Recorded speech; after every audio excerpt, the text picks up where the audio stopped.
প্রিয় ভাই ও বোনেরা, চোখ তুলে তাকান আকাশের দিকে।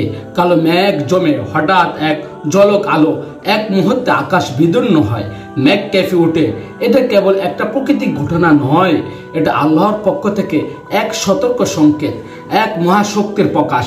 বিজ্ঞান ব্যাখ্যা দেয়, মেঘের ভিতরে জমা থাকা ছাঁচ হঠাৎ ছুটে বের হয়, সৃষ্টি করে ঝলমলে আলো, বিকট গর্জন। কিন্তু প্রিয়জনেরা, কোরআন আমাদেরকে শেখায় এ বিজলি, এ বজ্রপাত আল্লাহর মহিমার এক জীবন্ত নিদর্শন।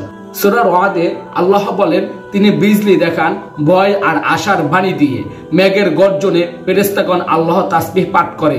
ভেবে দেখুন, ফেরেশতারা যখন গর্জনের সময় আল্লাহর মহিমা ঘোষণা করে, তখন আমরা কি করছি? ভয় করব না? আল্লাহর কাছে ফিরে যাবে না?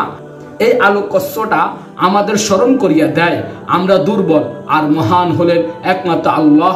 চলুন আমরা তার সামনে নত হই। আল্লাহ আমাদের সঠিক পথের তৌফিক দিন। আমিন।